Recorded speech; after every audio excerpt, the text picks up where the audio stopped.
नमस्कार बच्चों, आप देख रहे हैं सरल माध्यम।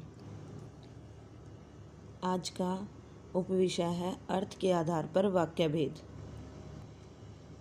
शब्दों के व्यवस्थित एवं सार्थक समूह को वाक्य कहते हैं। वाक्य के गुण। वाक्य को जानने के लिए वाक्य के गुणों को जानना भी जरूरी है। वाक्य का पहला गुण है पदक्रम। वाक्य की रचना में पदक्रम का अत्यंत महत्वपूर्ण स्थान है। यदि व्यवस्थित क्रम का ध्यान नहीं रखा जाता तो वाक्य अशुद्ध और अर्थहीन हो जाते हैं। वाक्य का दूसरा गुण होता है पद। पदक्रम समझने के लिए सबसे पहले यह जान लें कि वाक्य में आए व्याकरणिक शब्द, संज्ञा, सर्वनाम, कर्ता, क्रिया, कारक, विशेषण आदि सभी पद कहलाते हैं। पदक्रम के लिए कुछ ध्यान देने योग्य बातें हैं। पहली है क्रिया का प्रयोग कर्ता के बाद होता है। दूसरा है कर्म का स्थान कर्ता और क्रिया के मध्य ही होता है। तीसरा है दो कर्म होने पर गौण कर्म को मुख्य कर्म से पहले ही रखा जाता है। उसके बाद है क्रिया विशेषण का प्रयोग संबंधित क्रिया से पहले होता है। फिर समुच्चय बोधक अव्यय का प्रयोग दो वाक्यों और शब्दों के बीच किया जाता है। आखिरी बात है कि संबोधन और विस्मयादि बोधक शब्दों का प्रयोग वाक्य के आरंभ में ही किया जाता है। वाक्य को सीखने के लिए इन बातों का ध्यान रखना जरूरी है। वाक्य के अंग। वाक्य के दो अंग होते हैं, पहला उद्देश्य और दूसरा विधेय। उद्देश्य वाक्य में जिसके बारे में कुछ बताया जाता है उसे उद्देश्य कहते हैं। कर्ता ही उद्देश्य होता है। जैसे लड़कियां सिलाई का काम कर रही हैं, माँ खाना बनाती है। इसमें लड़कियां और माँ दोनों ही उद्देश्य हैं। विधेय वाक्य में उद्देश्य यानी कर्ता के विषय में जो कुछ बताया जाता है उसे विधेय कहते हैं। जैसे बच्चे फुटबॉल खेलते हैं, चित्रकार अलग अलग चित्र बना रहा है। इसमें फुटबॉल खेलते हैं और अलग अलग चित्र बना रहा है, ये विधेय है। अब है आपके सामने वाक्य के भेद। अर्थ के आधार पर वाक्य के 8 भेद होते हैं। पहला है विधानवाचक वाक्य, दूसरा है निषेधवाचक वाक्य, तीसरा है प्रश्नवाचक वाक्य, चौथा है आज्ञावाचक वाक्य, पांचवा है इच्छावाचक वाक्य, छठा है विस्मयवाचक वाक्य, सातवां है संदेहवाचक वाक्य और आठवां है संकेतवाचक वाक्य।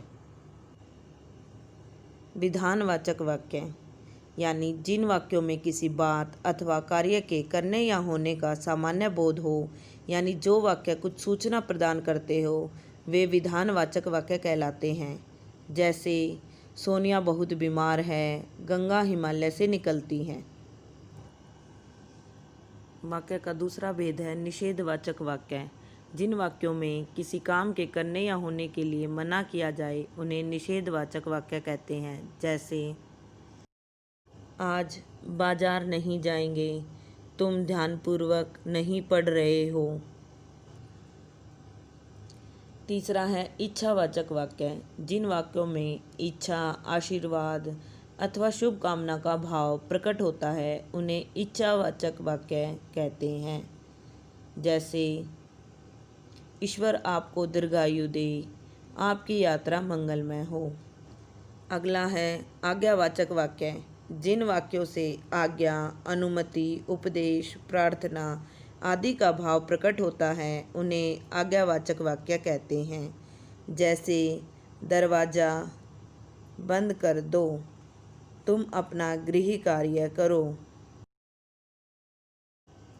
अब आपके सामने है संदेहवाचक वाक्य। जिन वाक्यों में संदेह अथवा संभावना प्रकट होती है उन्हें संदेहवाचक वाक्य कहा जाता है। जैसे अब तक रेलगाड़ी आ चुकी होगी, शायद आज वर्षा होगी। अगला है प्रश्नवाचक वाक्य। जिन वाक्यों से किसी प्रकार का प्रश्न पूछा जाता है उन्हें प्रश्नवाचक वाक्य कहते हैं। जैसे आशा ने कार्य क्यों नहीं किया, आज तुम कहाँ गए थे।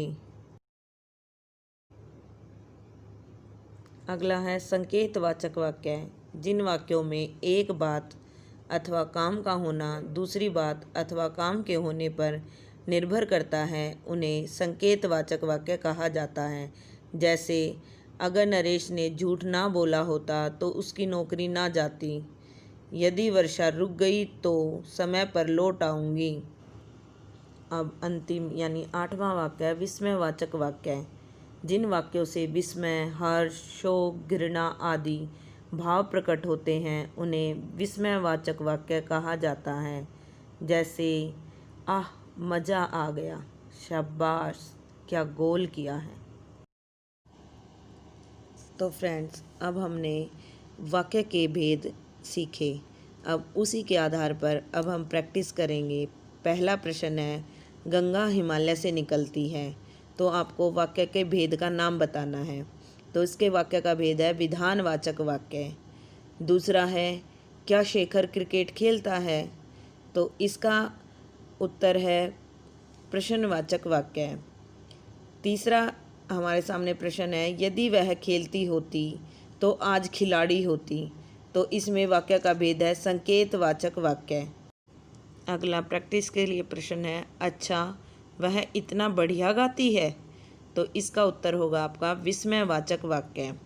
उसके बाद है वह अभी आता ही होगा, तो इसका आपका अर्थ के आधार पर वाक्य का भेद होगा संदेहवाचक वाक्य।